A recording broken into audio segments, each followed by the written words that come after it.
जमाने की बात है। एक ताजिर था जो शहर से दूर एक गांव में रहता था। वो तिजारत के लिए रोजाना शहर जाता और मुख्तलिफ अशिया की खरीदो फरोख्त किया करता।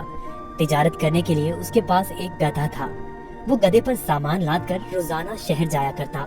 ताजिर अपने गधे की बहुत अच्छे तरीके से देखभाल करता, उसकी खुराक का बहुत ख्याल रखता, उसे वक्त पर चारा डालता और पानी पिलाता, क्योंकि ताजिर को पता था कि उसकी तिजारत के लिए इस गधे की बहुत जरूरत है।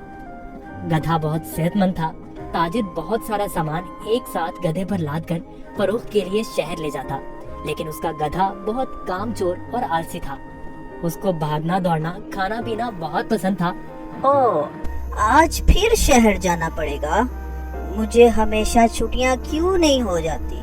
मुझे छुट्टियां बहुत पसंद हैं। मेरे मालिक को तो हमेशा काम की ही पड़ी रहती है, पर मुझे फारिग रहना बहुत पसंद है। मेहनत करना तो बिल्कुल भी मुझे अच्छा नहीं लगता। ताजिर अपने गधे पर सारा सामान लाद कर शहर ले जाता और ताजिर को शहर जाने के लिए एक नदी को पार करना पड़ता था। शहर जाकर वो सारा सामान बेच देता। ताजिर को हर रोज बाजार की मांग के मुताबिक अशिया की तिजारत करनी पड़ती थी। कभी कपास तो कभी नमक, कभी सब्जियां तो कभी फल। ताजिर को पता लगा कि बाजार में नमक की मांग बहुत बढ़ गई है। ठीक है, मैं बहुत जल्द ही नमक लेकर आ जाऊंगा। उसने अपने गधे पर 4 बोरियां नमक की ला दी और उसको मालूम हो गया कि 4 बोरियों का वजन काफी ज्यादा है। ओहो, मेरा गधा इतना वजन नहीं उठा सकता। इसका वजन थोड़ा कम करना पड़ेगा, यही ठीक रहेगा। उसने गधे की पीठ से एक बोरी उतार दी, फिर भी गधा आगे जाने के लिए तैयार नहीं था। ताजिर को अपने गधे का तो बहुत ख्याल था, पर उसको अपने गधे का पता था कि वो बहुत कामचोर और आलसी है। उसने एक छड़ी गधे की पीठ पर मारी और उसे बाजार ले जाने की कोशिश करने लगा।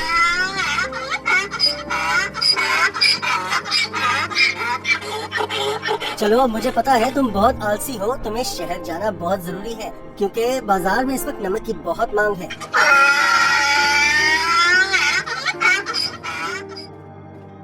ताजिर ने सारा नमक फरोख्त कर दिया। ओहो, सच में बाजार में नमक की बहुत मांग है। ताजिर ने फिर रोज की तरह शहर में नमक फरोख्त करना शुरू कर दिया। गधे पर कभी 3 तो कभी 4 बोरियां लाद कर बाजार जाना पड़ता था, जिसकी वजह से गधा नाखुश था। पर वापसी पर गधा बिल्कुल खाली आता और बहुत खुश होता।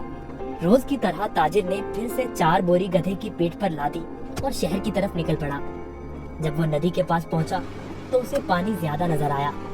हमें बहुत ध्यान से आहिस्ता आहिस्ता चलना होगा ताकि हम पानी में कहीं गिर न जाएं। जैसे ही उन्होंने आधी नदी पार की, अचानक गधे का पाँव एक बड़े पत्थर से लगा और गधा फिसल गया और पानी में बैठ गया। ओहो, तुमने ये क्या किया? बोरियां तो अभी भी मेरी पीठ पर हैं, लेकिन मुझे इतना वजन महसूस नहीं हो रहा। ये एक जादुई नदी है।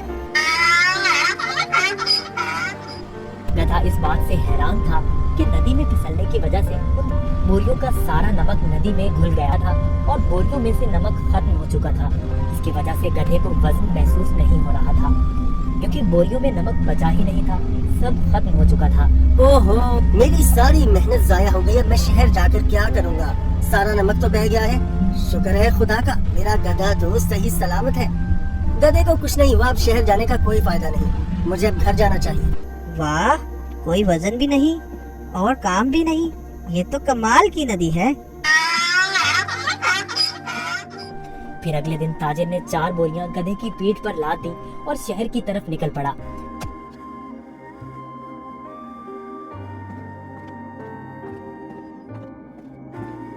आहा, कल का दिन कितना अच्छा था। कोई काम भी नहीं करना पड़ा था। आज मुझे फिर काम करना पड़ रहा है। ठीक है, आज फिर से मैं आलसीपन दिखाता हूँ और अपना वजन कम करता हूँ। फिर तो मैं नदी से ही घर वापस जा सकता हूँ, कल की तरह। वो एक जादुई नदी है जो मेरा वजन कम कर देती है। वो कल की तरह आज भी मेरी मदद करेगी। ताजिर उस दिन गधे की चालाकी से बिल्कुल बेखबर था। रोज की तरह ताजिर अपने गधे के साथ इस नदी के पास पहुंचा तो गधा ताजिर से पहले ही इस नदी की तरफ जाने लगा। ताजिर ने उसे रोका। रुको रुको। गधा फिर से नदी में फिसल गया जहाँ वो पहली बार फिसला था। ओहो, तुमने क्या किया? काहे गधे, जल्दी से बाहर आओ। लेकिन बहुत देर हो चुकी थी। बोरियों का सारा नमक नदी में घुल गया। गधे को अब कोई वजन महसूस नहीं हो रहा था। वाह, ये हुई ना बात। कोई वजन भी नहीं और काम भी नहीं। ये दोबारा कैसे? जरा सोचता हूँ, ये जानबूझकर मेरे साथ कहीं चालाकी तो नहीं कर रहा। ओह काहिल गधे, मैंने तुम्हारा इतना ख्याल रखा और तुमने मेरे साथ क्या किया? इसे घर वापस ले जाता हूँ। मुझे पता है, अब देखो मैं तुम्हें कैसे सबक सिखाता हूँ। गधे ने सोचा, मैंने काम चोरी का ये अच्छा तरीका ढूंढा है, पर ताजिर का तो आज कुछ और ही जहन था। अगले रोज ताजिर ने गधे की पेट पर 6 बोरियां रुई की लाद दी, लेकिन गधे को थोड़ा सा भी वजन महसूस न हुआ। ओहो, इतनी ज्यादा बोरियां? कोई मसला ही नहीं। शहर तक जाना किसने है? इस जादुई नदी तक तो जाना है बस। और वो शहर की तरफ जाने लगे। जब वो नदी के पास पहुंचे, ओहो, ये मेरी पीठ पर इतना वजन कहाँ से आ गया?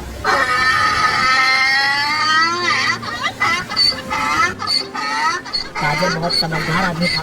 उसको पता चल गया कि उसका गधा जानबूझकर ये सब उसके साथ कर रहा है। इसलिए ताजिर ने इस दफा बोरियों में नमक के बजाय रुई भर दी थी। जैसे ही गधा नदी में फिसला तो रुई ने पानी जब्त कर लिया और गधे की पेट पर वजन ज्यादा हो गया। हाँ, तुम मुझे इतने दिनों से बेवकूफ बना रहे थे।